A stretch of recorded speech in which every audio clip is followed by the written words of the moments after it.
desembargador Alan está de férias. Dom Então, Leandro. eu declaro aberta, então, a presente sessão e coloco em votação a ata da sessão anterior. Se não tiver nenhuma objeção dos eminentes pares, será considerada aprovada. Sabrina, o número 4 da pauta é da relatoria do desembargador Alan, né? Então, ele vai, como ele está de férias, né? Vai ficar adiado, né? Para a próxima sessão, número 4, recorrente Alessandra Rodrigues Diniz, Corregedor-Geral do Estado de Goiás recorrido. Relatoria do desembargador Alan. Fica adiado esse. Aí os outros 3, os 3 primeiros são da relatoria do desembargador Leandro e o 5º do desembargador Norival. Eu coloco em votação, então, já aprovada a ata da sessão anterior. Eu vejo aqui que nós temos 3 sustentações orais. No número 2, processo, o Sindicato dos Servidores Serventuários da Justiça do Estado de Goiás, presidente do Tribunal Recorrido, desembargador Leandro Crispim, relator. Doutora Ruba Bit Silva, está presente, doutora? Sim, Excelência, presente. Isso. Então, nós vamos direto, então, ao eminente relator, desembargador Leandro, com a palavra. Perdão, presidente. Boa tarde a todos, colegas. Boa tarde, boa tarde. Boa tarde.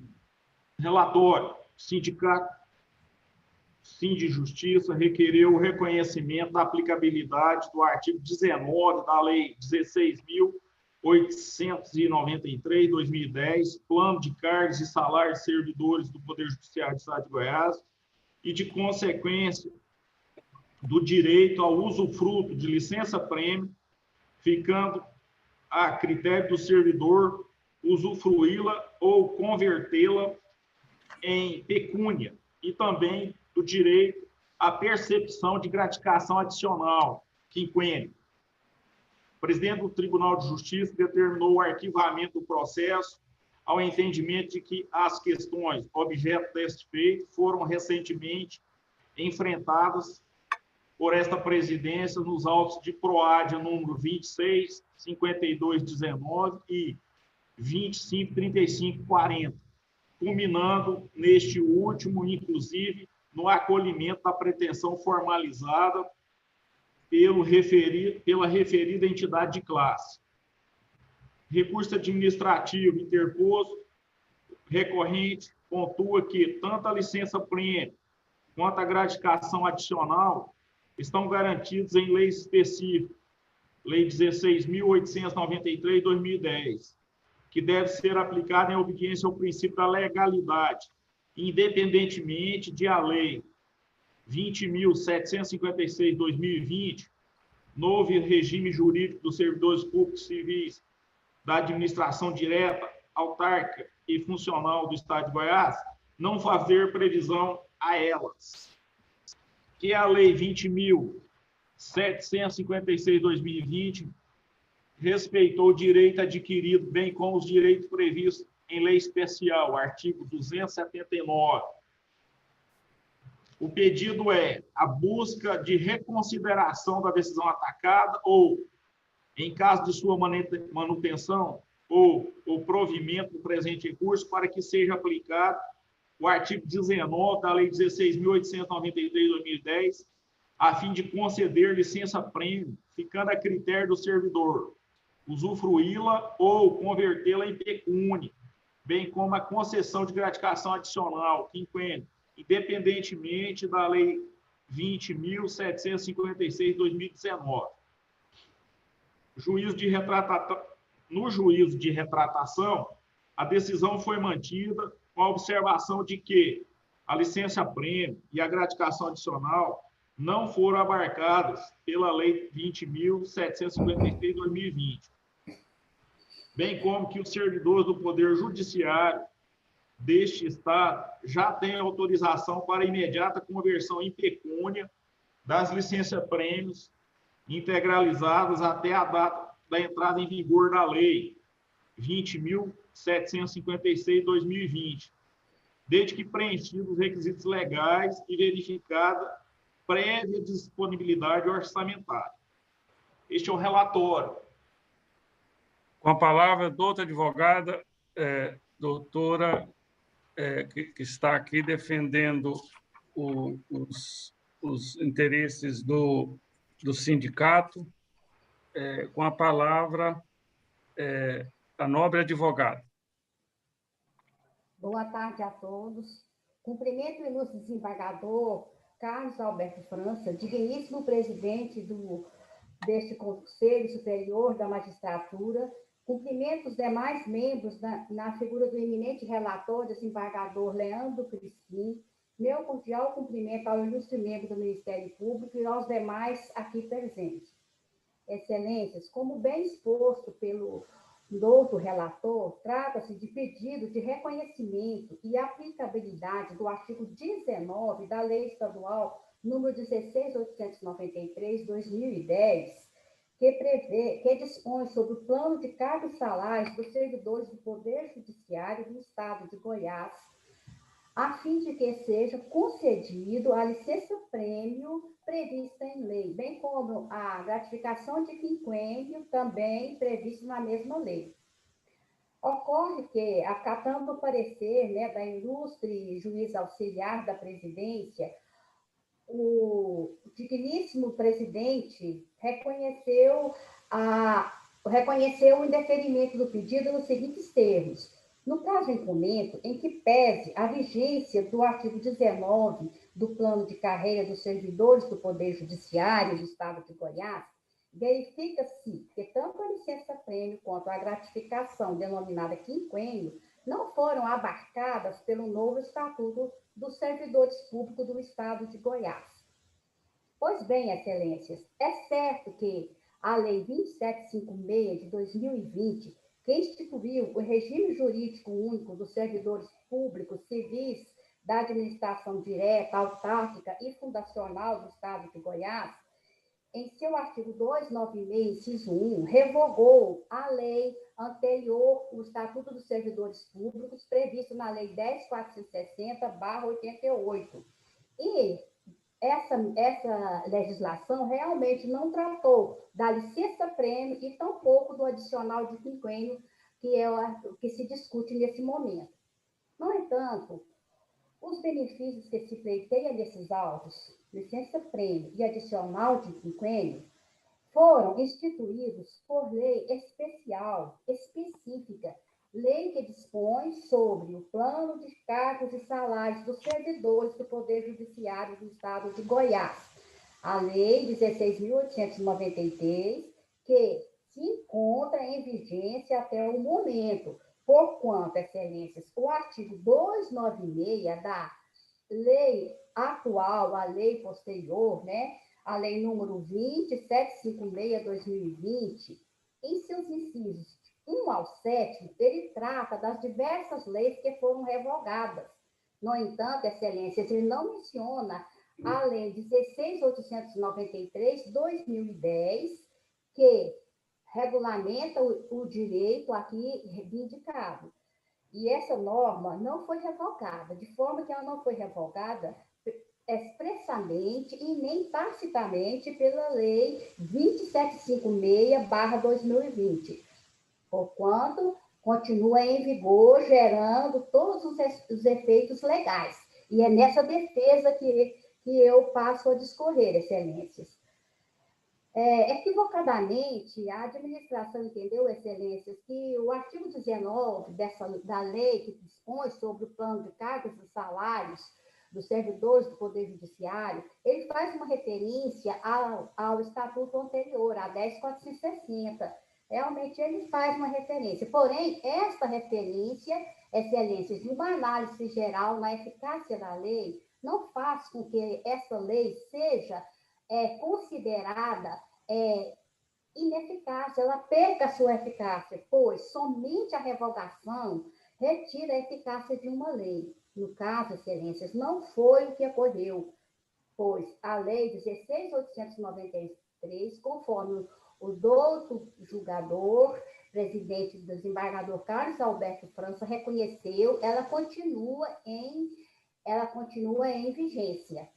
E se continua em vigência, continua a produzir seus efeitos legais, como já dito, Ainda sobre a eficácia da lei, que é o que eu defendo aqui, Excelências, a Lei 16.893, que regulamentou o direito dos benefícios, ressalta que o artigo 279 da nova legislação prevê, assim, preconiza, artigo 279 da lei atual, do novo estatuto.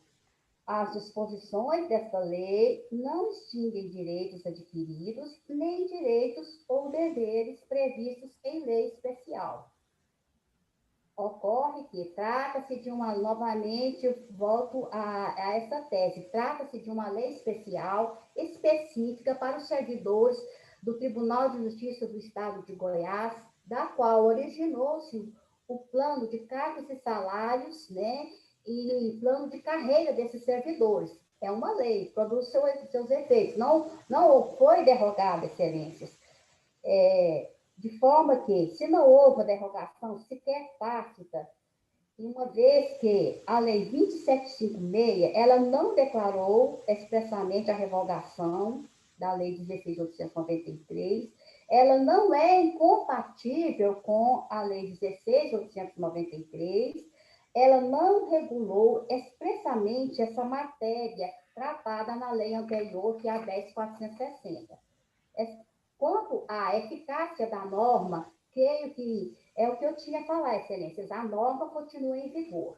Agora eu quero adentrar numa outra tese, Excelências, que a reforma administrativa implementada pelo governo estadual, realmente ele trouxe consequências desastrosas para todos os servidores públicos em geral. E o regime jurídico único, que advém da Lei 2756/2020, que é o que se trata no momento, foi editada, Excelências, com o firme objetivo de conter gastos e reduzir despesas com o pessoal da administração pública, como forma do governo local obter auxílio financeiro no refinanciamento de contratos e parcelamentos de dívida com a União. Isso é um fato notório, conhecido, né? Além do mais, Excelência, estamos aqui sob a égide da Emenda Constitucional 173/2020, que determinou também a suspensão de reajustes, vantagens ou adequações de remunerações a membros de poder ou de órgãos, servidores e empregados públicos e militares, através das redações constantes dos artigos 7º e 8º desta lei, dessa emenda constitucional, e também essa mesma emenda, Excelência, estabeleceu a excepcionalidade em relação a diversos benefícios funcionais e atos administrativos durante o período de 28/5 a 31/12/2021. Isso também é fato notório, né, de conhecimento notório. E isso tudo, Excelências, combinou com as decisões da administração do Tribunal de Justiça, porque o cumprimento dessas normas, de toda essa situação momentânea, essa crise que se encontra, todos nós nos encontramos, ela impõe mesmo o dever, como dito sempre pelo ilustre desembargador Carlos França, ele é estrito cumprimento do dever legal, e o dever legal é o cumprimento da lei. Agora, tem situações que geram equívocos, e o que se discute neste momento é essa questão. É despropositar, injustos, Excelências, o equívoco da administração entender que a Lei Especial 16.893, que dispõe do plano de cargos e salários dos servidores públicos do Poder Judiciário e trata expressamente da concessão da licença-prêmio e de quinquênio, né? E vem sendo objeto, né? Tenha sido objeto de indeferimento nesse momento. Então, assim, não houve uma justificativa plausível para que não se dê continuidade a esses benefícios devidamente legalizados, a esse direito positivado, que não teve uma ilegalidade, não houve uma quebra de sua eficácia. A lei continua produzindo seus efeitos legais, volto a dizer. E, assim, Excelências, defendemos que o pleito carece de fundamentação legal. uma vez que não houve uma justa motivação para a negativa desse direito positivado. E a administração, excelência, ela fica vinculada à comprovação dos motivos alegados para a validade do ato denegatório, de acordo com a teoria dos motivos determinantes, e segundo esse princípio, o motivo do ato administrativo deve ser compatível com a situação que, de fato, gerou a manifestação da vontade do administrador, sob pena de sua ilegalidade. Então, também, excelências, essa é a questão. E não menos importante, devemos ressaltar que outros tribunais nacionais, a exemplo de vários aqui que eu posso citar, passaram por situações idênticas e mantiveram os direitos adquiridos pelos seus servidores com base na legislação específica, especial. Temos o caso do Tribunal de Justiça de Minas Gerais, Tribunal de Justiça do Mato Grosso, Tribunal de Justiça de São Paulo, Tribunal de Justiça de Sergipe, Tribunal de Justiça do Rio Grande do Norte e o Tribunal de Santa Catarina. Esse último porque também possui um estatuto próprio, né, diferenciado, mas citei ele mesmo assim.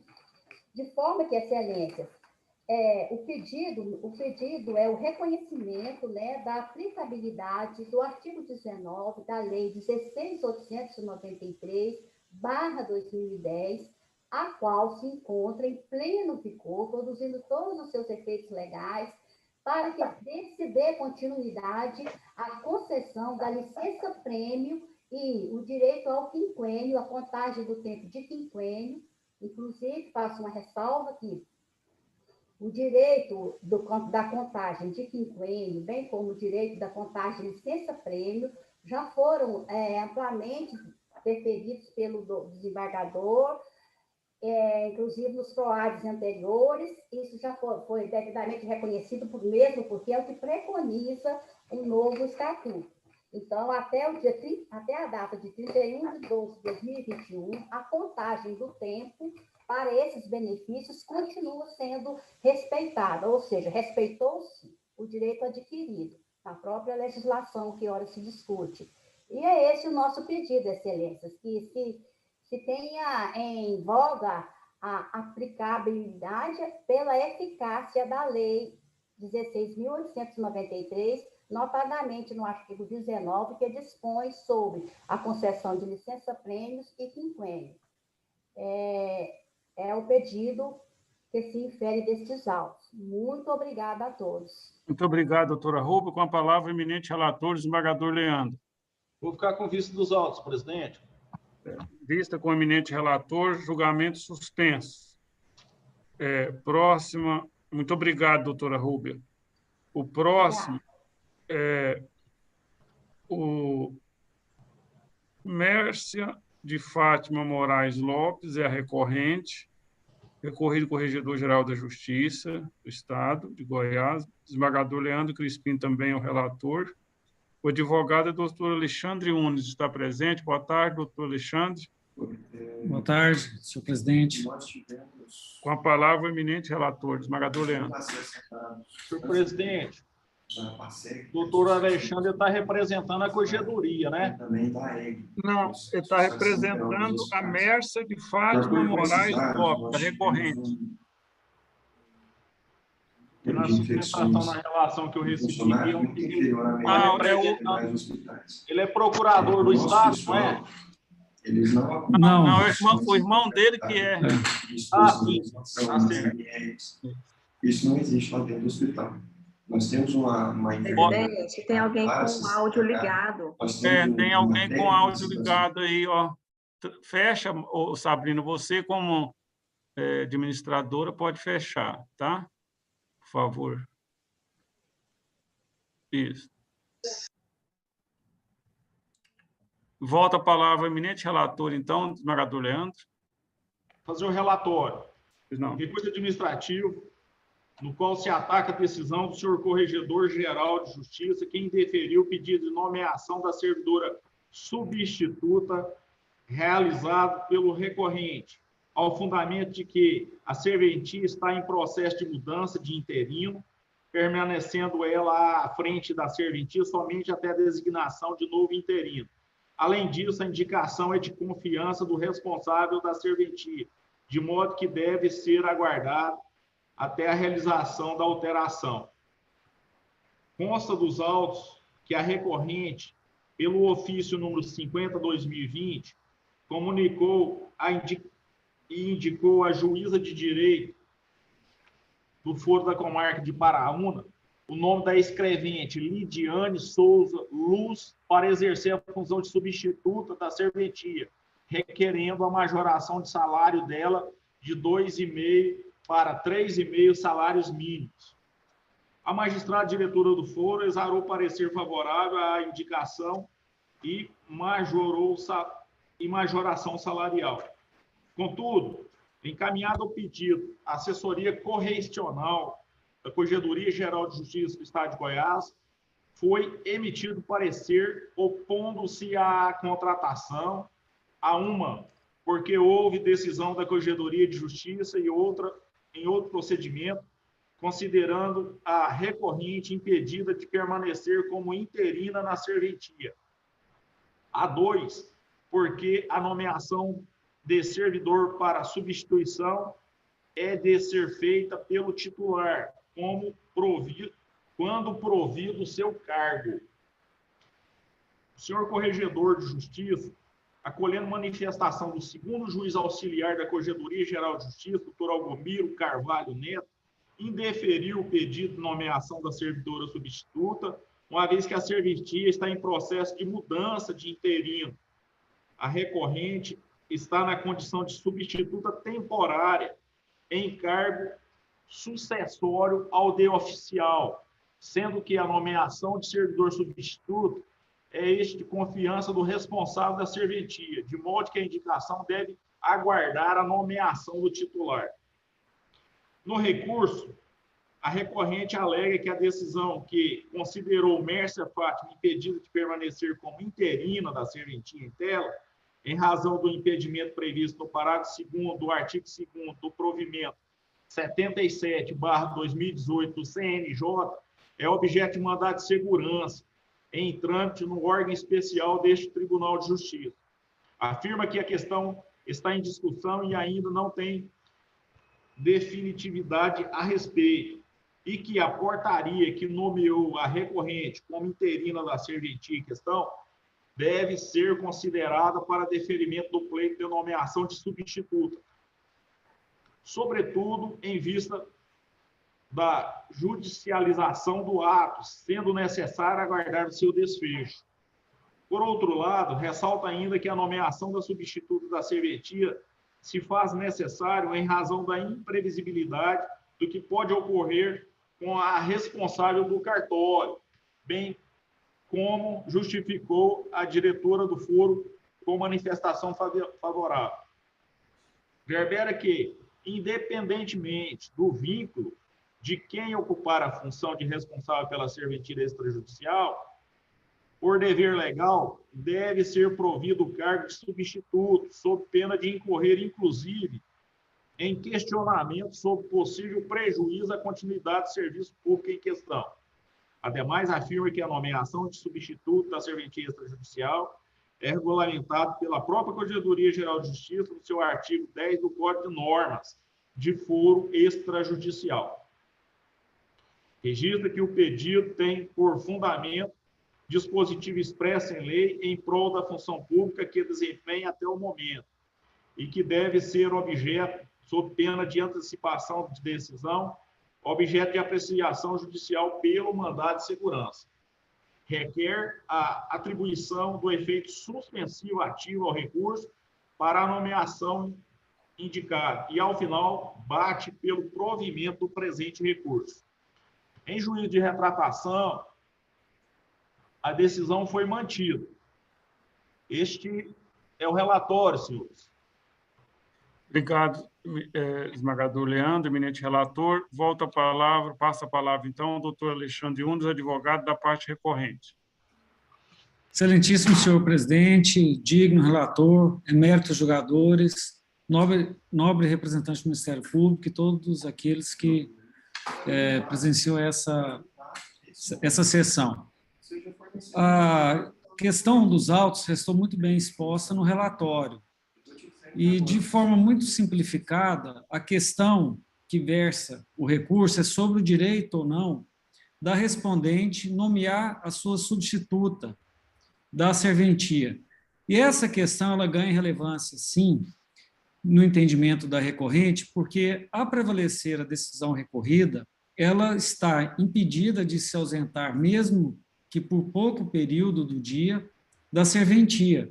E muitas vezes, ou grande parte das vezes, a demanda da própria serventia exige que seja prestado o serviço com eficiência, com agilidade, de forma a ter aí o apoio do substituto. E essa substituição, ela é de confiança do respondente.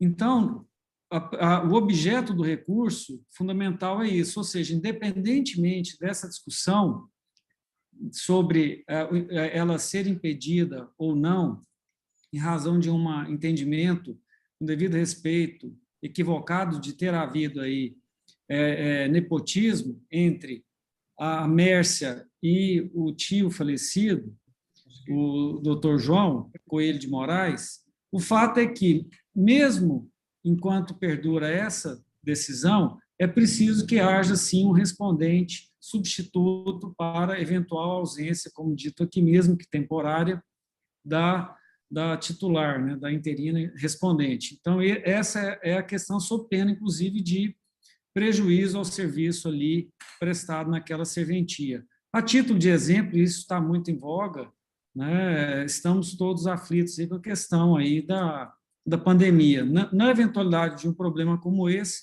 certamente não se dará aí tempo de escolher alguém com afinidade, com a responsabilidade perante aquela serventia. Fica-se apenas nesse exemplo, por ser uma questão muito presente aí no nosso dia a dia. A fundamentação é utilizada, aí já entrando na segunda parte, que no que pese não ser objeto deste recurso, mas foi utilizado como fundamentação para negar aí essa aplicação legal, né, a questão da nomeação aí do substituto por parte de quem responde ali pela serventia. É no que se refere à alegação de que a senhora Mércia de Fátima foi nomeada para responder pela serventia aí do seu tio falecido, João Coelho de Moraes, que faleceu em 13 de 10 de 2014. O que ocorre? Não houve essa substituição. Tá? Existe, só para se ter uma ideia, e está sendo carreado aos autos, foi carreado aos autos, a portaria que indica, inclusive, que quem a senhora Mércia substituiu foi a interina Lenir. Então, não houve aí uma sucessão, se é que a gente pode dizer isso em cartório, mas, de fato, nesse caso aí, está muito evidenciado isso. Tá? Então, com devido respeito, só para se ter uma ideia, de forma muito simplificada, está se partindo do princípio que a reestruturação legal ocasionada com a morte do João Coelho de Moraes, haveria ali uma divisão do cartório que ele respondia, mas não é isso que aconteceu. Antes do falecimento dele, existiam duas outras serventias, sendo que uma delas, que estava vaga desde 15 de 12 de 2000, ou seja, 14 anos antes do falecimento do senhor João. E aí o que acontece? Acabou que houve acumulação por parte de João Coelho de Moraes.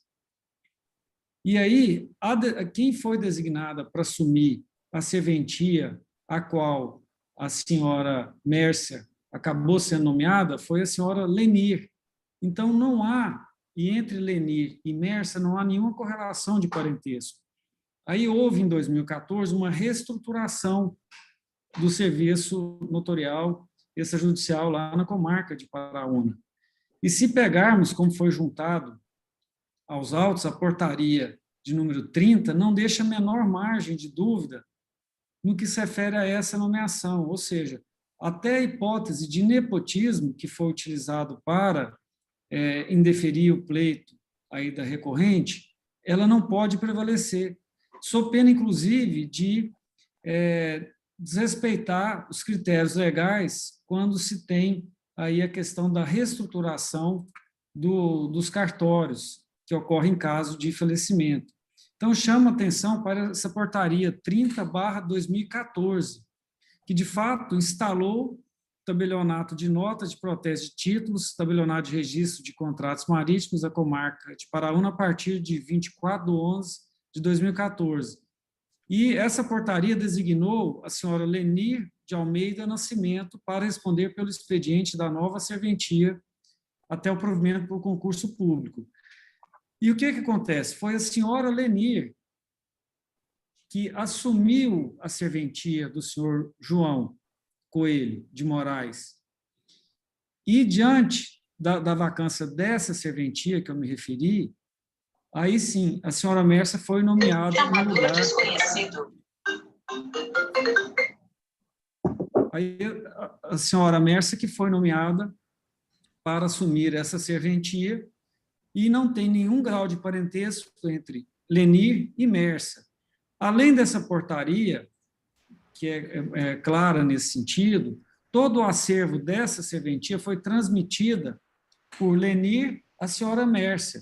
Então, se admitir a hipótese como está até agora prevalecendo, entende-se que houve aí, de fato, um equívoco, inclusive no que se refere à aplicação legal de reestruturação do serviço em caso de falecimento, como aconteceu no caso do doutor João, porque ele acabou aí acumulando outros serviços, mas daí se deduzir, que aí, me desculpe, mas parece que foi pelo menos é o entendimento que está se tendo, que a senhora Mércia acabou assumindo a serventia do doutor João, não aconteceu isso formalmente.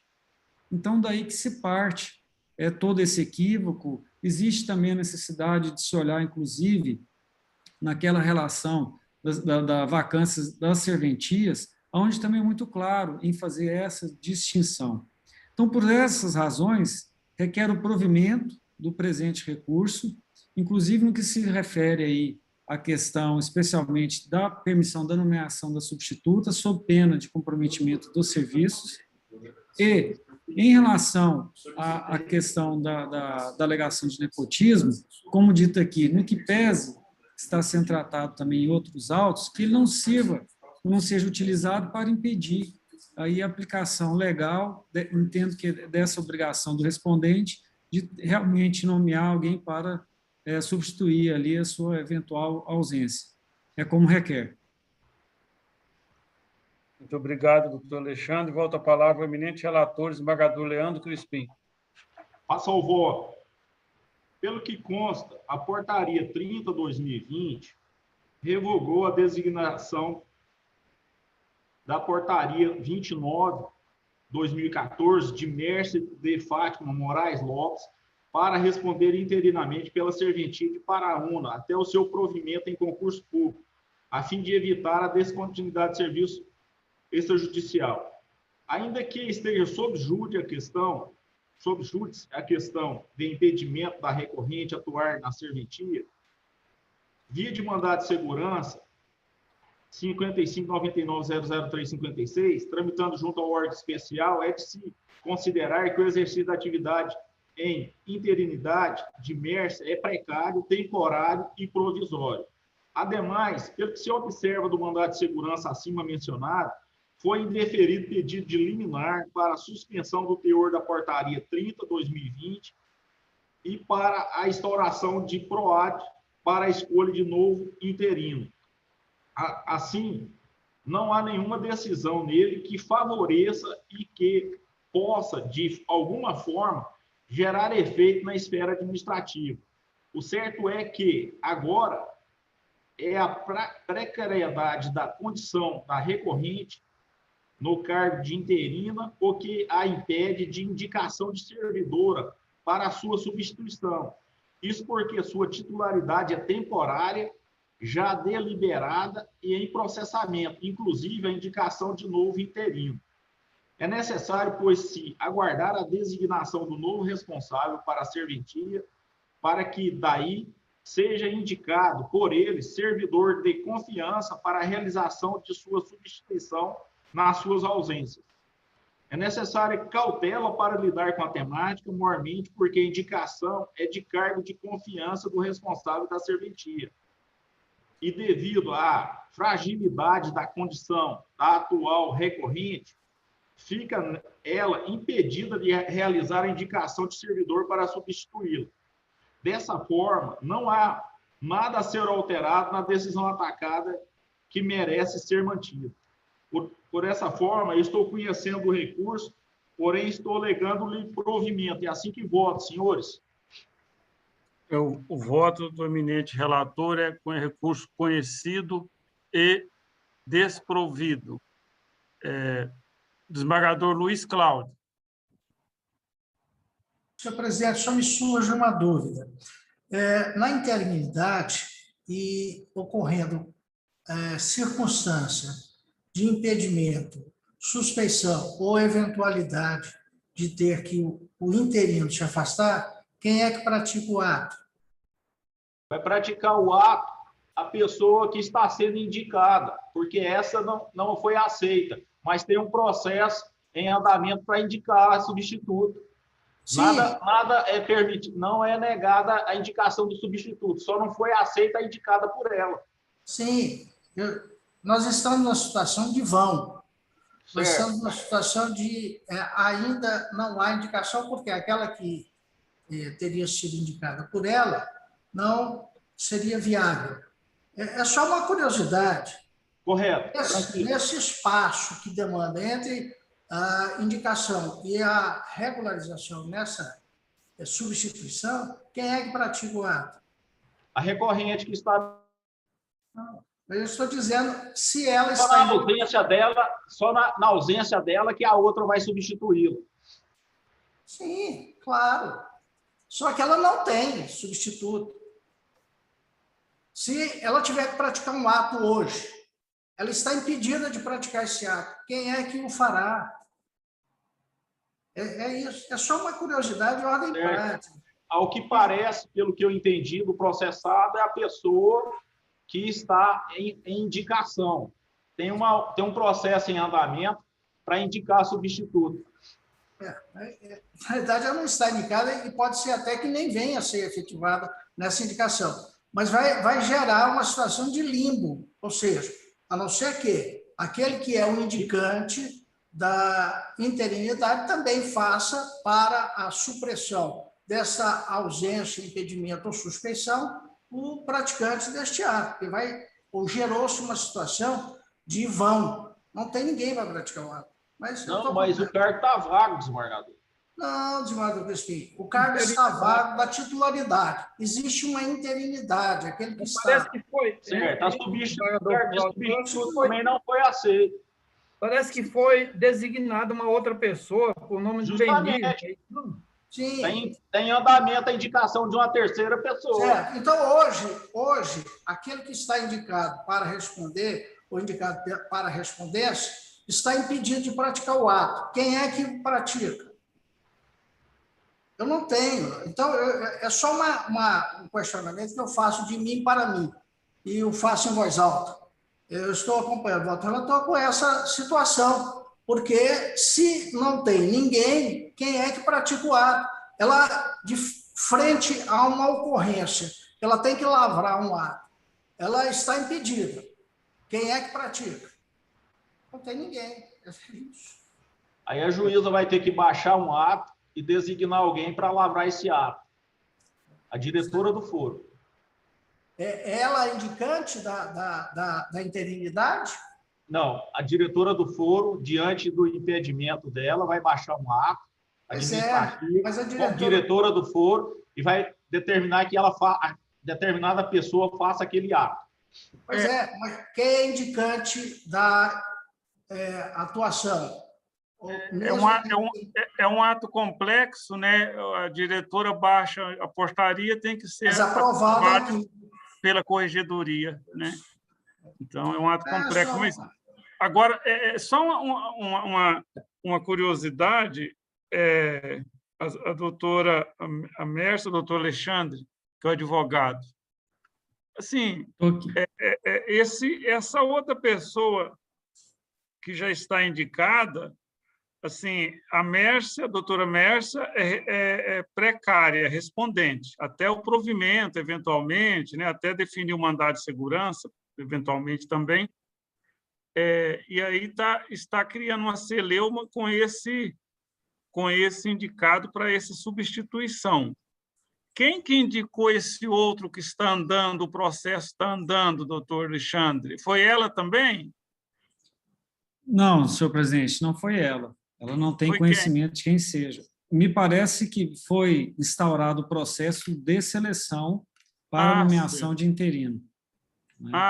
Para o lugar dela, inclusive. Para o lugar dela, inclusive. Aí veio o mandado de segurança, né? Certo, isso. Certo.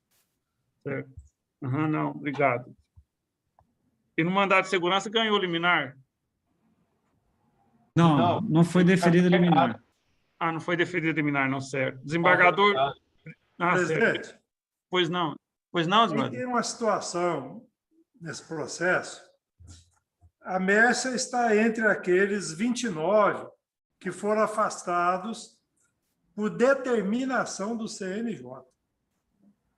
A Corregedoria indeferiu pelos seguintes motivos. Seja julgado improcedente o recurso administrativo, mantendo a decisão recorrida, pois que, de fato, a decisão guerreada foi proferida em virtude da determinação emanada da Corregedoria Nacional de Justiça, no bojo do relatório de inspeção número tal, e que culminou na determinação de afastamento não só da recorrente, mas de 29 interinos com parentesco até terceiro grau. Essas foram as razões da Corregedoria para indeferir o recurso dela aqui. Dessa decisão, ela recorreu ao Conselho. Isso. Esses são os fatos. E hoje, desembargador Nicomedes, a serventia hoje está a cargo de outro profissional. Isso, um profissional que já trabalhava no cartório, tem experiência, e a magistrada de lá abriu o processo de seleção para ver quem vai ficar. Certo. Uhum. Muito bem. Se me permite, excelência, questão de ordem, de fato. Senhor corregedor, boa tarde. Só uma questão aqui. A senhora Mércia continua respondendo, salvo engano, pelo menos é o que eu tenho conhecimento. Não foi finalizado esse processo de seleção. Eu não sei te dizer com certeza, porque eu não tenho as informações na mão agora. Certo. Então, vamos lá. Do desembargador Norival. Presidente, havia me impressionado na sustentação oral a afirmação do ilustre advogado de que estava sendo questionada a portaria, o ato do CNJ. Se eu entendi bem, seria isso. E eu me recordo aqui, quando era presidente o saudoso desembargador Lenar, houve vários afastamentos de respondentes e era nomeado e colocado em concurso público aquelas serventias. E o desembargador Lenar, ele foi apontado como autoridade coatora em vários mandados de segurança. Vários. Dezenas. Em todos eles, ele falava que ele era o executor do ato, ele não era quem determinava. O autor do ato era o CNJ, então teria que ser lá. Ele estava executando uma providência emanada, imposta, né, melhor dizendo, pelo CNJ. E quando traz a notícia aqui que houve uma determinação do CNJ, se eu entendi bem do desembargador Nicomedes, foi isso? Foi isso mesmo. Eu acho que não só. Vou fazer um parênteses. Vereador Norival, só fazendo um parênteses, eu fazia parte do órgão especial nessa época, do desembargador Leonardo, com essas questões desse mandato de segurança. Aqui, em hipótese alguma, foi questionada a situação da doutora Mércia. A questão é a indicação do substituto dela. A questão da doutora Mércia é uma questão que está sendo discutida no CNJ, teve uma decisão do CNJ afastando ela por questão de parentesco. Segundo a alegação, ela era parente do ex-titular, do João Moraes. Sobrinha. Então, o CNJ afastou não só ela, mas 29 pessoas. Então, a questão aqui, o que está discutindo é uma substituta para este cargo nessa serventia. Então, a questão é um pouco diferente. Mas me parece que a razão do afastamento é a mesma, não é? Porque o outro não houve nada de nepotismo, não. O afastamento dela aqui, não. É ocupação irregular do cargo. O afastamento dela foi reportado, foi tratado só a título de ilustração. A questão é a indicação do substituto, que não houve concordância por parte da corregedoria. Senhor presidente, a questão não está clara para mim ainda não. Então, com todas as vezes, eu vou ficar com vista para melhor exame. Eu, vista por desembargador Santomé, mas eu já adianto o meu voto nessa situação aí. Eu acompanho o eminente relator, porque, nesse momento, tirando essa situação que o desembargador Luiz Cláudio mencionou, se acontecer uma emergência lá e se busca uma outra solução, né? Então, eu acompanho também, porque aqui está, no meu ponto de vista, na esfera administrativa de decisão deste tribunal, que aí o recurso administrativo tem que ser aqui mesmo. Aí, certamente, desembargador Santomé, naquele mandado de segurança lá, contra o cumprimento da liminar, contra o cumprimento da ordem da corregedoria advinda do CNJ, muito provavelmente esse entendimento que Vossa Excelência mencionou e que já foi observado antes, lá na situação daquele decreto 525, famoso, do desembargador Leonardo, certamente, sem nenhum pré-julgamento, mas é uma situação que certamente tem muita chance de ser aplicado também. Então, eu acompanho. Outra coisa, senhor presidente, interrompendo, mas que foi aventado aí que teria um nepotismo, uma das razões. Eu, com todas as vezes, eu não vejo nepotismo, porque o titular faleceu, não é? Foi substituído, o cartório parece que foi reestruturado. Como é que você... Mas, o desembargador Santomé, o CNJ entendeu agora, nesses casos dos cartórios, até uma figura, eu vi na imprensa aí, no jornal, criou a figura do nepotismo pós-mortem, né? Isso foi criado. Assim, o CNJ entende, mesmo que morreu, esse é o entendimento do CNJ, que continua nessa situação configurado o nepotismo, né? Eu não vou... ressuscitar os mortos. Mas eu vou abster, então, da vista, senhor presidente, da vista para não colocar retardo aí no julgamento, e vou acompanhar o relator. Sem me comprometer com a tese, com essas preocupações. Certo. Desembargadora Maria das Graças Reck. Concluindo, o que eu entendi é que se ela tem direito ou não de indicar um substituto, não é, desembargador? E aí foi negado porque a titularidade dela é temporária. Então, foi negado por conta disso, sem nada a ver com nepotismo. Não é isso? Isso mesmo. Eu acompanho o relator. Desembargador Nicomedes, o ato é da corregedoria, né, desembargador Nicomedes? Embora o ato seja do desembargador Quisleu, mas eu comungo do mesmo pensamento. Eu acompanho o relator. Mas aí, desembargador Nicomedes, eu sugiro, como Vossa Excelência está na figura do corregedor, como quando é presidente, mesmo que seja o Walter, eu não voto porque eu estou na cadeira, né? Como Vossa Excelência está me aí. abstenho, então. Me abstenho. Sim, aí, no caso, meu ponto de vista não pode... desembargador Fayad. O que me chamou a atenção também, a questão bem debatida, foi que o antigo titular da serventia ele acumulava outra serventia vaga. Então, em tese, não haveria, em tese, esse problema da sucessão. E também me chama também a atenção a questão levantada pelo desembargador Luiz Cláudio, porque hoje, onde é o primado da eficiência e um cartório hoje é um serviço, há um limbo, né? Se preocupa, mas eu acompanho o doutor relator. Desembargador Fernando Mesquita. Senhor presidente, boa tarde a todos. Eu cumprimento o relator, que eu não tive a oportunidade de começo da sessão. Desembargador Leandro, boa tarde.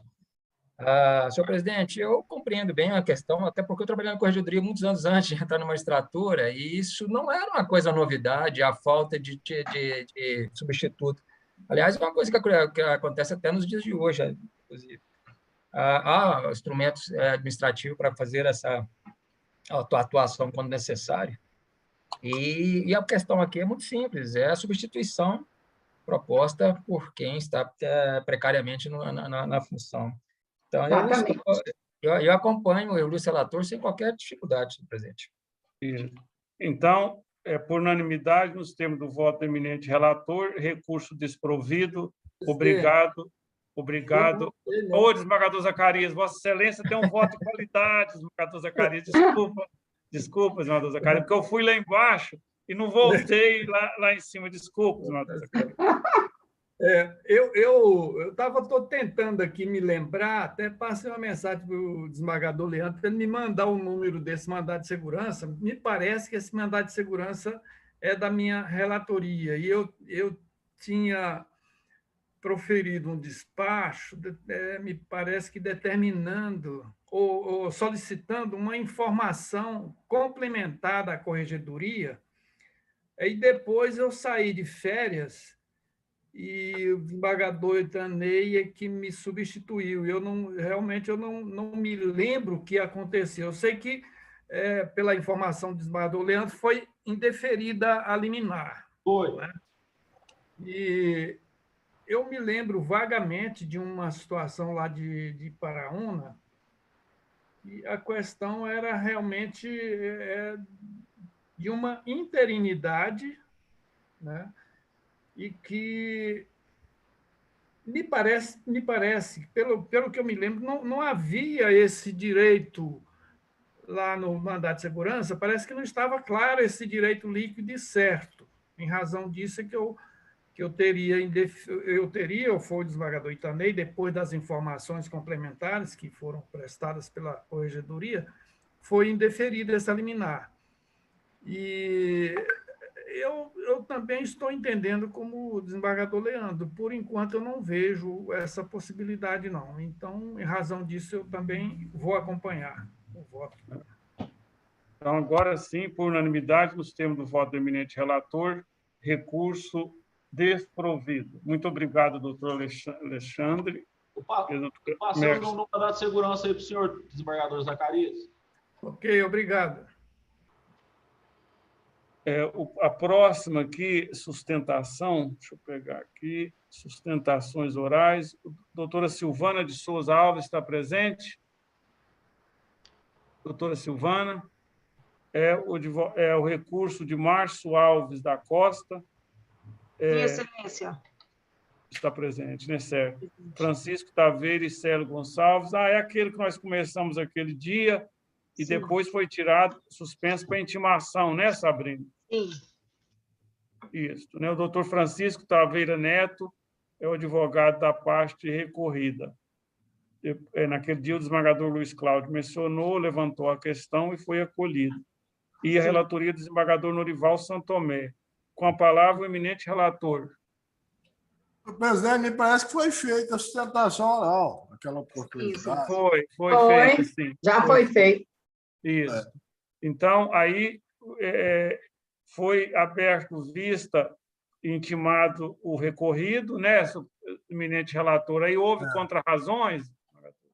Não, não houve. Não houve acréscimo nenhum, então, nos autos. Certo. Pois é, aí, então, não houve acréscimo nenhum. Doutora Silvana, gostaria de fazer algum acréscimo ou não, doutora? Não, excelência. Estou satisfeito. Não? Satisfeito, certo. Então, volta a palavra ao eminente relator. Presidente, como já foi dito, no dia 26, acompanhado na confortadora companhia de Vossa Excelência, presidente, administradora REC, administrador Nicomedes, administrador Zacarias, Alain e administrador Leandro, fui acompanhado no sentido de anular a decisão do juiz diretor do foro e voltar o processo para a devida instrução. O processo é obstado do andamento ab início. Naquela oportunidade, o desembargador Luiz Cláudio pediu vista e levantou algumas questões. De que o cartório é uma entidade, isso não tem dúvida. Todavia, a questão foi resolvida pelo senhor presidente, determinando que conste da capa dos autos o nome do titular, que uma das irregularidades detectadas foi que estava o cartório, não há um nome do titular do cartório na capa dos autos, Sua Excelência prontamente atendeu e corrigiu. No evento 23, o titular do cartório, doutor Francisco Taveira, comparece aos autos por meio de seu advogado, Francisco Taveira Neto, o amigo dos dois, não em grau que impeça o julgamento, atendendo o despacho de número 17 dessa relatoria, que determina a intimação dos recorridos por meio dos advogados para se manifestar.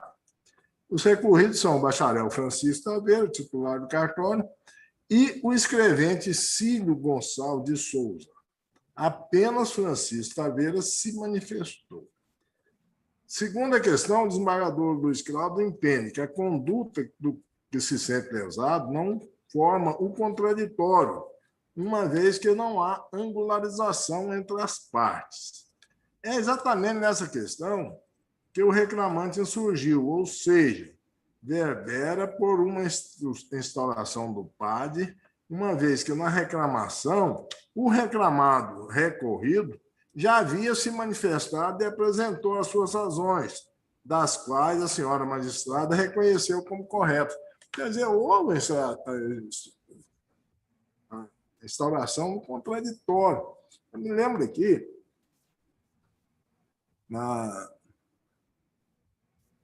professor Cândido Rangel Dinamar, ele que apareceu, salvo engano, foi o primeiro que instaurou uma discussão aqui sobre o princípio da instrumentalidade do processo, professor da USP.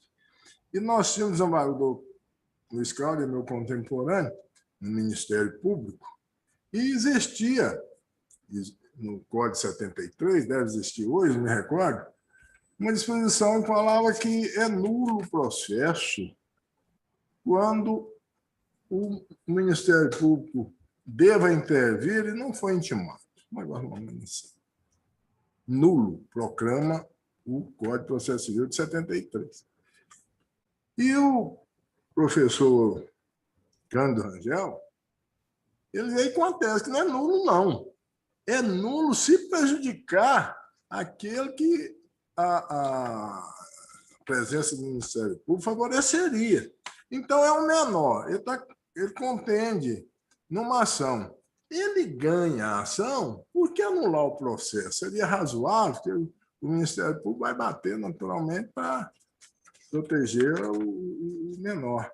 Então, aí nós tivemos uma ampliação, a relativização desse princípio da nulidade, né? Prevaleceu o princípio da instrumentalidade no processo. É mais ou menos por aí que eu estou fazendo aqui, porque houve, eles compareceu, recorreu, né? E o escrevente Cílio Gonçalves de Souza, apenas o Francisco Taveira se manifestou. O desembargador Luiz Carol também entende que a conduta do que se sente lesado não forma um contraditório, uma vez que não há angularização entre as partes. É exatamente nessa questão que o reclamante insurgiu, ou seja, verbera por uma instauração do PAD, uma vez que na reclamação o reclamado, recorrido, já havia se manifestado e apresentou suas razões, das quais a senhora magistrada conheceu como corretas. Então, houve angularização.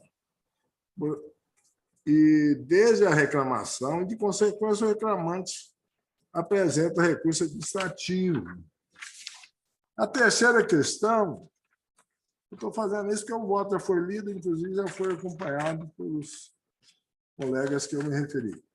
Terceira questão, contra-razões foram colhidas no juízo de origem, tendo o reclamado recorrido também manifestado o que conclui pela angulação do processo.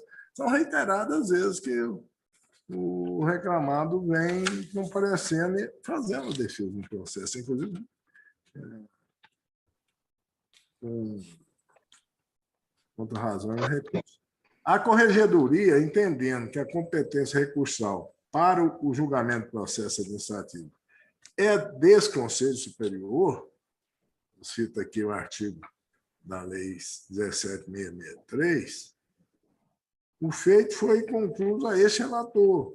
No meu voto, fundamentei questão do delegatário de função pública subordinada à fiscalização do diretor do foro e, assim como os demais servidores, deve ser observado o regramento previsto no artigo 277 dessa lei, da Lei 20.756, que revogou a Lei 10.460. Quinta questão. Com a aplicação da Lei 20.756, que revogou a 10.460, repito, o princípio contraditório da ampla defesa também deve estar presente no processo administrativo, aliás, como determina a Constituição Federal, em seu artigo 5º, inciso 55, motivo pelo qual a insurgência do recorrente, eu entendo, é legítima, já que houve extinção do processo. Havendo erro improcedendo do juiz de origem, não há outra alternativa senão revogar a decisão e determinar a instauração do competente processo administrativo parte. São essas as observações, senhor presidente. Mantenho o voto. Aqui na pauta, embora a gente saiba aqui, desembargador Santo Tomé, que houve o início dos debates, mas, na verdade, o julgamento, ele não... Aquele início de julgamento, por isso que eu perguntei à nobre advogada se ela queria manifestar, porque hoje é um novo julgamento, porque nós retiramos de pauta ou suspendemos para intimar o recorrido, mas como não houve nenhum acréscimo, né, nós mantivemos esta situação. E só para relembrar, desembargador Santo Tomé, naquele julgamento, o recurso é porque a autoridade administrativa da comarca não instaurou um processo administrativo, entendeu que não era caso de instaurar, né? E no voto de Vossa Excelência está entendendo que é caso de instaurar o PAD. Por quê, senhor presidente? Você pode concluir, eu vou dar razões depois, porque eu entendo que devo instaurar o PAD. Não pode, não, eu já ouço Vossa Excelência, pode ficar à vontade. Existe uma lei, aliás, consta de uma consolidação ao serventuário, quando for lavrar uma escritura, algumas certidões que conste lá alguns dados que são indispensáveis para que esse ato na escritura obtenha o registro do cartório imobiliário. E foi passou ao largo alguns atos nessa escritura e ele não conseguiu registrar o processo. Então, entende ele que houve uma falha do serviço, né? E por isso que ele pede a instauração do PAD. Certo. Por isso. Certo. Eu votando, porque eu sou na sequência aqui, eu acompanho pela instauração desse procedimento, e foi feito já, o desembargador Santomé, o juiz fez aquele procedimento preliminar ou de pronto ele já matou, ele já colocou fim a esse procedimento prévio, né? Ele abriu uma investigação preliminar, uma sindicância, para colher elementos, ou ele de plano encerrou? Senhor presidente, eu não tenho esses dados, sabe? Não me recordo. Certo. Uhum. Senhor presidente, Pois não, desembargador Luiz Cláudio. Me permita apenas estabelecer esse debate, que me parece bastante profícuo. Eu não tenho dificuldade em assentar que seria ou não instalação de PAD. O meu problema é o fundamento jurídico, porque pelo relatório, e foi aí que eu disse que não se angularizou, que não era caso de se reconhecer nulidade da decisão da juíza, porque, pelo apanhado do relatório, a juíza instaurou um procedimento provisório, antecipado, com os contornos da famosa sindicância, que está para o processo penal, assim como o inquérito está para a ação penal. Neste procedimento, ela faz um apanhado, verifica se os elementos indicados e a conduta imputada são passíveis de apuração num procedimento de contraditório, que aí é o PAD, e ela, em verificando que não se trata de fato que tenha relevância para o PAD, ela determinou o arquivamento. Deste ato dela ao recurso, o voto do eminente relator indica que não se estabeleceu o contraditório nesse procedimento prévio, e por isso ele está anulando a decisão dela. A minha divergência está aí. Não é caso de reconhecer-se nulidade, por não haver contraditório. Não há mesmo. É sindicância prévia. O que se tem que avaliar é se o que se aponta como conduta com relevância para ato infracional administrativo e os elementos que são indicados são suficientes ou indicativos do alvorejar de um processo administrativo. Mesmo porque, se eu vou dar provimento com o argumento de que é fato a ser apurado, eu tenho que, inclusive, fixar as fronteiras do fato para que ela baixe a portaria, porque a portaria vai ser baixada pela juíza diretora do foro. Então, não é simplesmente eu decidir que é caso de anular-se a decisão por falta de contraditório. Não há contraditório. Não há, efetivamente não há. Aqui é a sindicância prévia, onde o juiz faz esse ligeiro apanhado e se dá verificação, e que não há necessidade do PAD, porque o que ali está descrito, imputado, e é o alvo do que se indicou como necessário para o PAD, ela conclui que não é caso de PAD, ela faz o arquivamento. Então, o recurso tem que enfrentar o fato e o elemento que dá sustentação, e não caçar a decisão por ausência de contraditório. Não há contraditório nessa fase.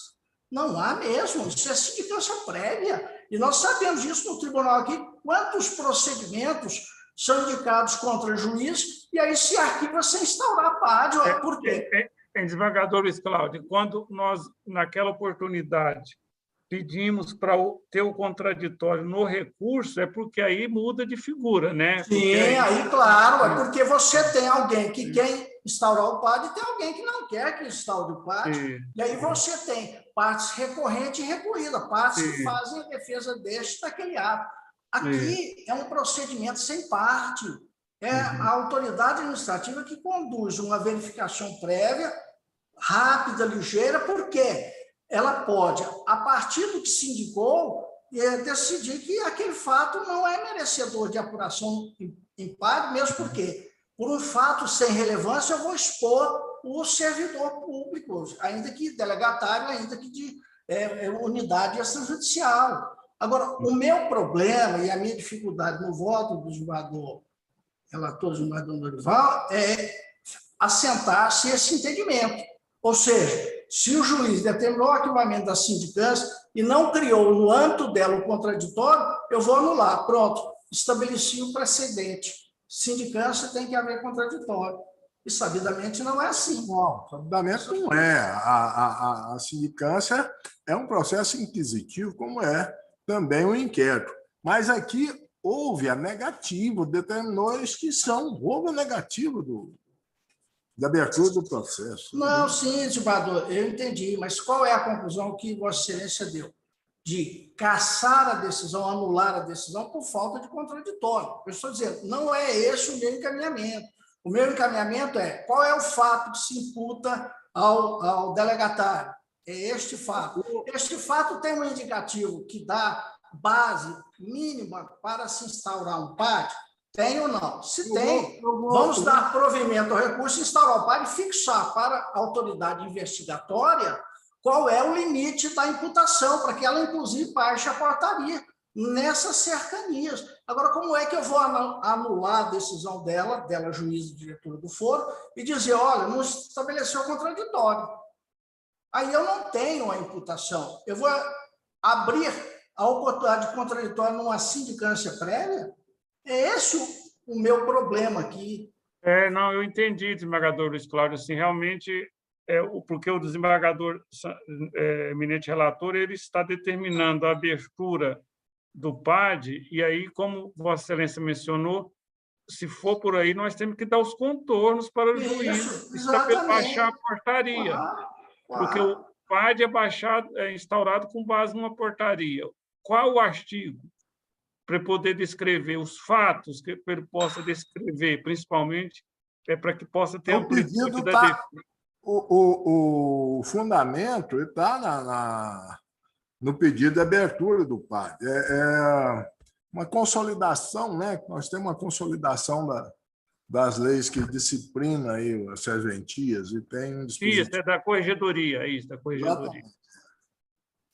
Então, aqui, senhor presidente, eu digo aqui, ó,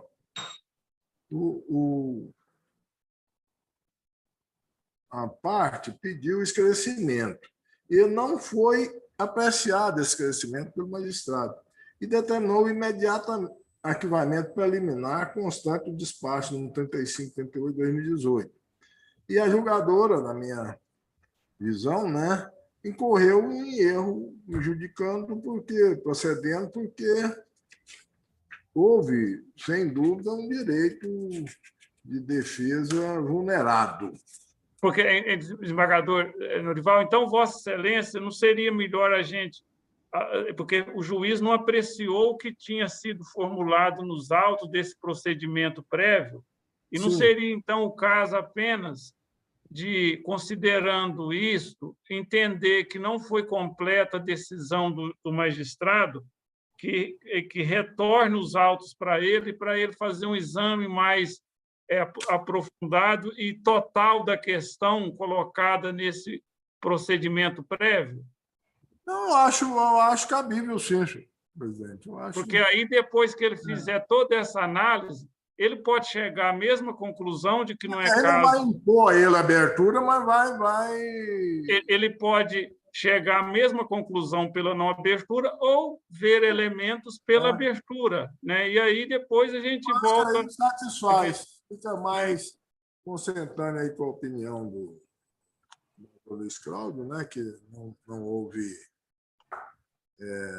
decisão, que se trata de mero inquérito, né? Porque aí nós não entraríamos... não violaríamos o procedimento prévio ao investigatório, não daríamos ele um contorno de contraditório, mas a partir do momento que o juiz mandou ouvir e teve um questionamento lá, a prestação jurisdicional, do meu ponto de vista, foi incompleta, né? Porque não apreciou aquela tese, né, desembargador Luiz Cláudio? Poderia ser uma saída, né? Exatamente, que a autoridade administrativa aprecie e decida na correspondência entre o que se indicou e aquilo que ele está apreciando e está deliberando. Porque, na medida que fixássemos aqui que a instauração de PAD, porque eu estou cassando a decisão da magistrada, eu já estou assumindo o compromisso de que o ato tem que ser apurado em PAD. E aí eu não posso fazê-lo. Eu tenho que dar a ela qual é o limite dessa acusação. Se ela não chegou a apreciar e ficou sem correspondência entre o que se delatou e aquilo que ela apreciou. Então, faça-se a complementação no limite entre o que se propôs e o que ela deve decidir. Então, senhor presidente, eu vou refluir dessa posição e vou adotar a sugestão colocada por Vossa Excelência, que eu acho que protege mais a figura da juíza. Né? Certo. E aí, colegas, todos de acordo com esse encaminhamento, depois dos debates, todos de acordo? Desembargadora Recre? De acordo, sim, é porque a juíza pode apreciar novamente, né? E como aí, só para caçar e mandar instaurar o PAD, eu acho difícil, porque tem que estabelecer mesmo o norte para a juíza com o que vai ser o objeto desse PAD. É igual a gente anula a portaria. Por quê? A juíza lá não fez uma portaria adequada com a infração e com o fato delituoso, né? Tipo a denúncia. Então, acho que realmente o desembargador Luiz Cláudio tem razão. A colocação posta no voto pode caracterizar uma suspensão de instância. Isso. Eu acho mais técnica essa solução que Vossa Excelência apontou. Desembargador Nicomedes. Concordo com a tese. Desembargador Fayad. Sem os contornos do ilícito administrativo, né? Tem que estar delineados para que se abra um PAD. Sem ele, não pode haver um processo disciplinar. Acompanho. Desembargador Fernando Mesquita. Mesmo voto, presidente. Desembargador Zacarias. Eu estava tentando lembrar qual era o fato que deu ensejo a essa sindicância, mas não consegui, viu? Não, lavratura de escritura sem observância das normas previstas na lei. Então, aí pelo que eu entendi, vai se instaurar essa sindicância com mais detalhes, né? E verificar se é o caso ou não de abertura do PAD, né? Isso. Desembargador Leandro Crispim. Igual voto, senhor presidente. Desembargador Luiz Cláudio, que foi o mentor da saída encontrada. Somos todos. Isso. Então, nos termos do voto do eminente relator, a recurso, nesse caso aí, o desembargador São Tomé, no meu ponto de vista, como o recurso está pedindo mais e foi colhido em parte, né? Então seria parcialmente provido nos termos do voto do eminente relator. Muito obrigado, doutora Silvana.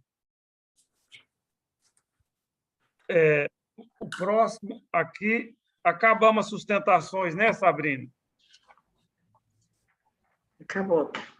Acabou, né? Então, vamos à pauta do dia aqui, continuando a pauta do dia, o número 1 de Trindade, Olemarden Neves Araújo, recorrente, juiz de direito diretor do Foro da Comarca de Trindade, recorrido, desembargador Leandro Crispim, o relator, com a palavra.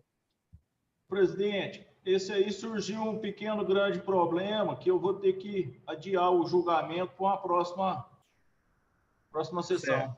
Sem problemas, desembargador Leandro, sem problema.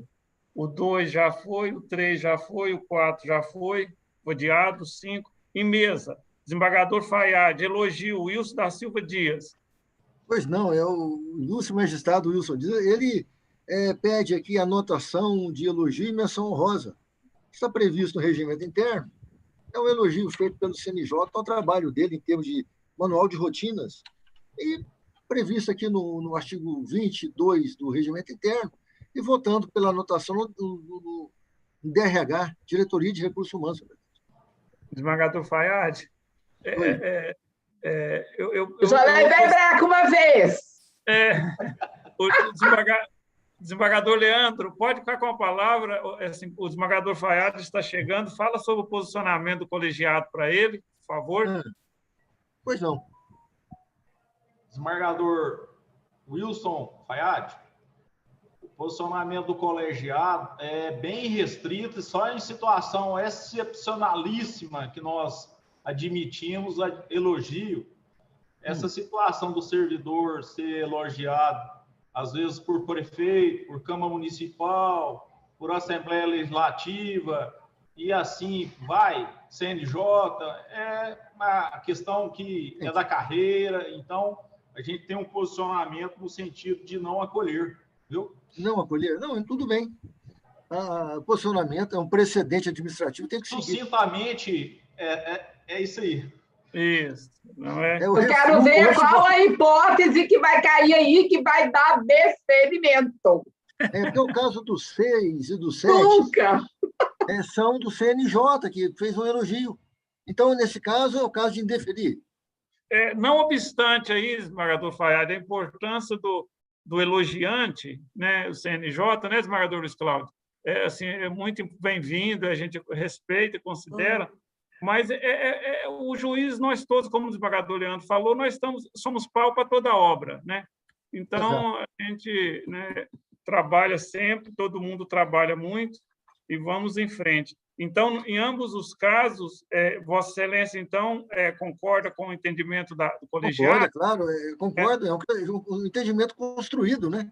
Eu Isso, concordo, então, pelo indeferimento, não é isso? Todos de acordo. Fayad, ali não é quem elogia, é o fato praticado pelo juiz ou pelo perdoário. Interessante, senhor presidente. Apenas para ilustrar, já é o terceiro pedido de assentamento do doutor Fayad por elogios nessas atividades administrativas que ele exerceu aí. O anterior veio com elogio do presidente do tribunal, ao doutor Fayad. E nós, doutor Fayad, desculpa, doutor Wilson Dias. E nós indeferimos justamente com essa visão de que tem que haver a excepcionalidade, porque senão nós abastardaremos esses elogios. Às vezes ele pode ser até elogiado por uma casa de má reputação. E como foi elogiado, nós podemos aqui assentar isso. Né? Mas só o desembargador Luiz Cláudio fazendo justiça, foi o desembargador Walter que elogiou. Né? Fazendo justiça. Aquele meu foi o corregedor, viu? Eu levei breca. Agora eu quero saber o seguinte: qual é a consequência de um elogio deferido para um servidor? O que vai servir para ele? Olha, eu posso responder a Aqui a nível de tribunal. Eu posso responder. Porque juiz é para a promoção, né? Mas o servidor. Esse tribunal é um tribunal de tempos difíceis, porque tem juiz aí sendo pontuado, porque fez curso de jiu-jitsu. Então, veja que pode chegar. Podemos chegar. Eu estou falando servidor, Luiz Cláudio. A regra aplica ao servidor. Se juiz está fazendo história por ser elogiado por ter feito jiu-jitsu, esse dia até o juiz me procurou, indagando qual era o mecanismo para ele poder chegar a substituto. Eu disse, olha, próximo ao Tribunal de Justiça, na esquina ali, tem uma escola de dança chamada Música. Matricule-se lá, faça o curso e apresente, porque pode ser avaliado positivamente. Meu Deus! Só não pode... É servidor!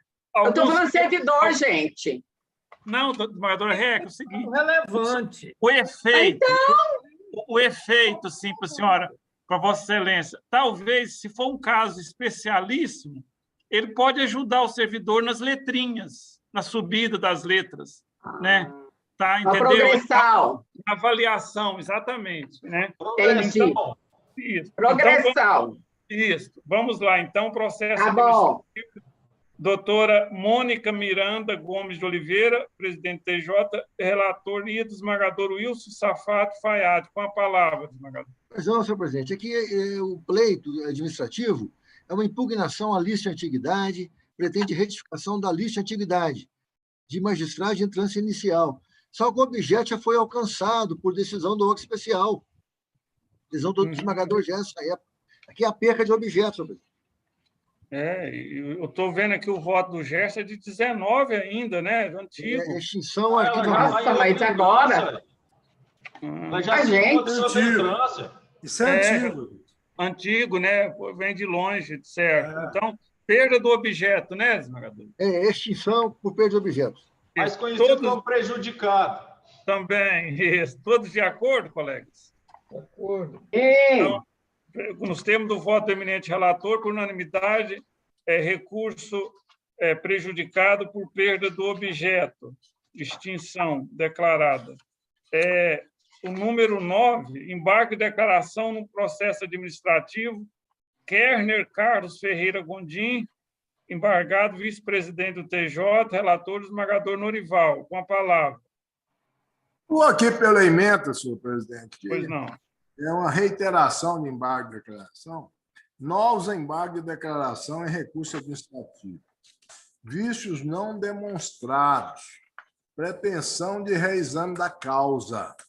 Não prospera o pedido de nova perícia para verificação da mídia original, quando o perito foi categórico em afirmar que o áudio apresentado não apresenta evidência ou mesmo indício de edição, não havendo-se falar em omissão quanto ao pleito de produção de nova prova, mas em deferimento justificado desse pedido. 2. O fato de o julgamento não atender à pretensão do embargante não autoriza a oposição dos aclaratórios que não se prestam para rediscutir matérias debatidas e analisadas, cuja decisão desfavorece o embargante. 3. A reiteração de recursos com nítida pretensão de rediscussão da matéria já analisada de maneira fatigante apenas evidencia o caráter protelatório dos aclaratórios em exame, o que autoriza a imposição, por analogia, da sanção prevista no artigo 1026, parágrafo 2º do CPC, por protelação injustificada. Embargo de declaração conhecido, mas rejeitado. Caráter protelatório, multa aplicada. É o voto. Segundo, né?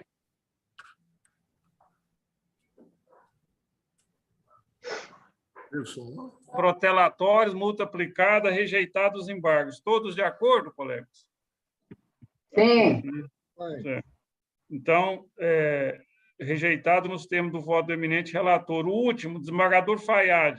Embargo e declaração em processo administrativo, Alexandre Santana Xavier de Lima, juiz diretor do Foro da Comarca de Itaberaí.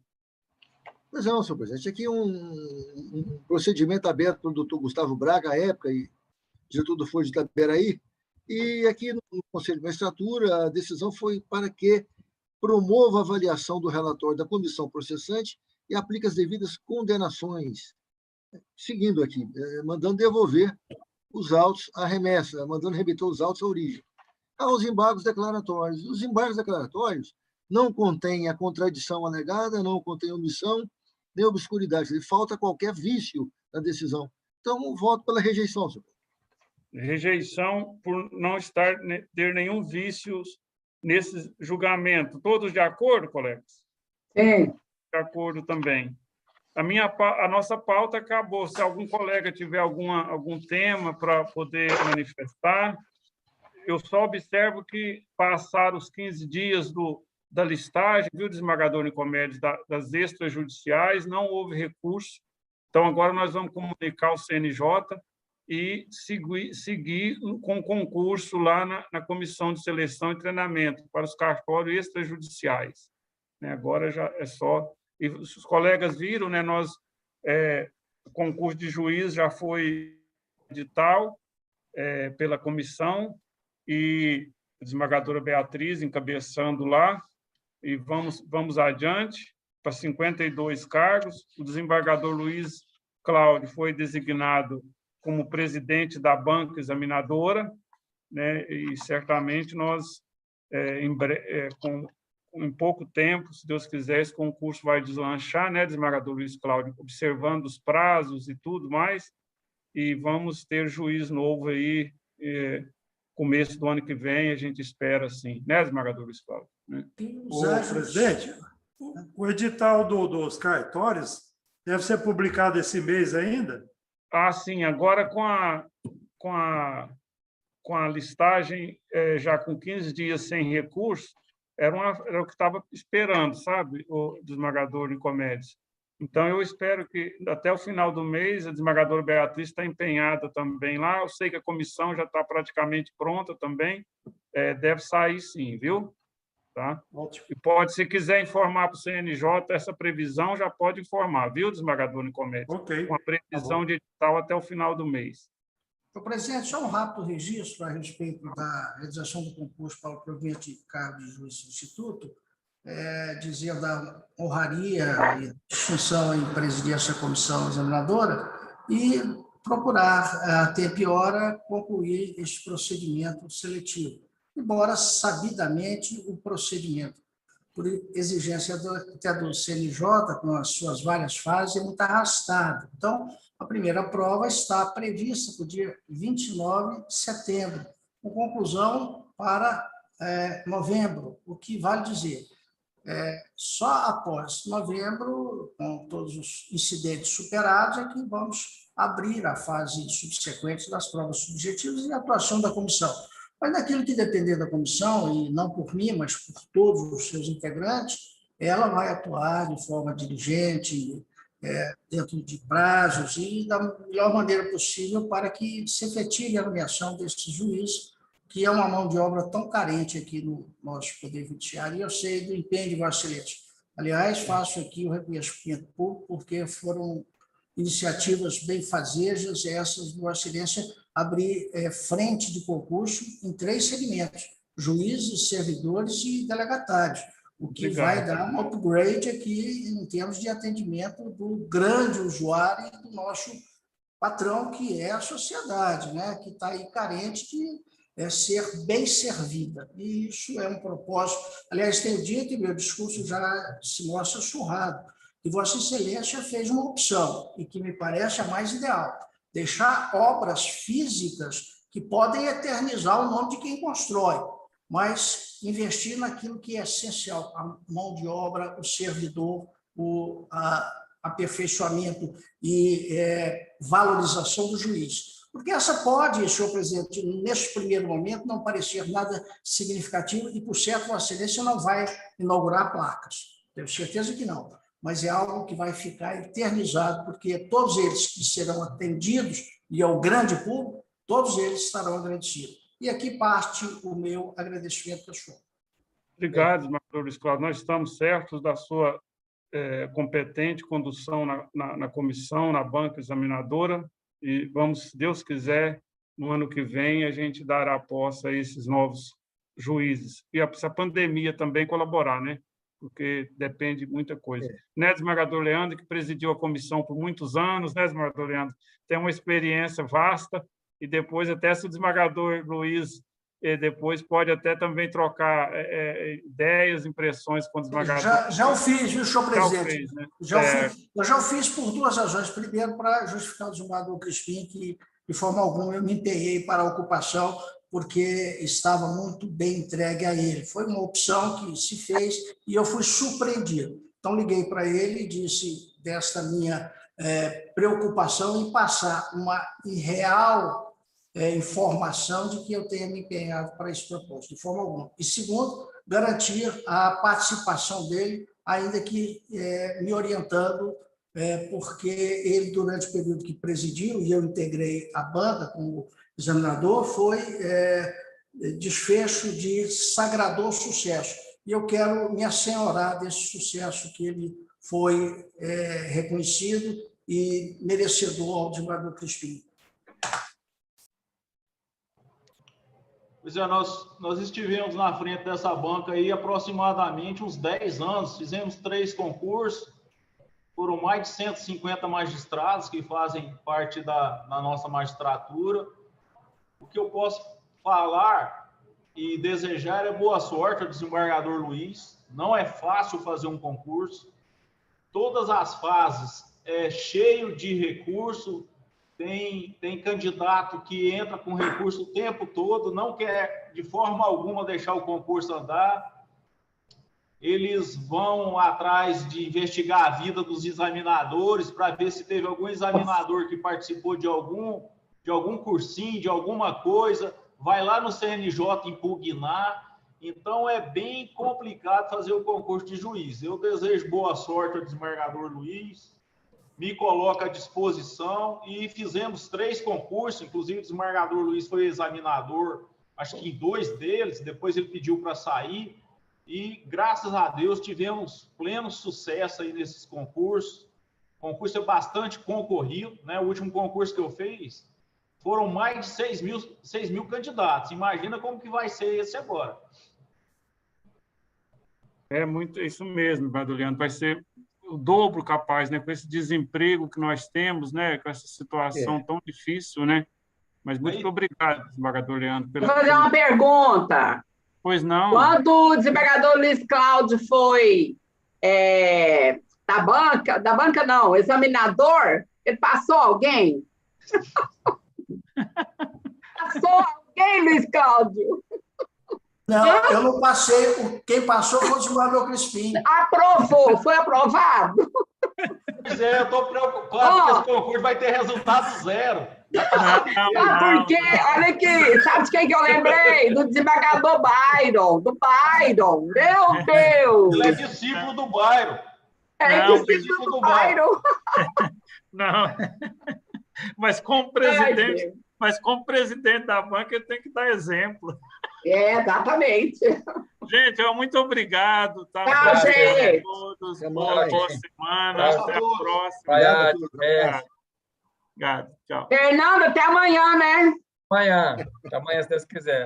Você vai enfrentar a primeira Câmara, meu filho. Seja bem-vindo. Tenha sorte. Então, abraço, Escádio. Gente, tudo de bom. Tchau. Abraço a todos. Obrigado. Tchau.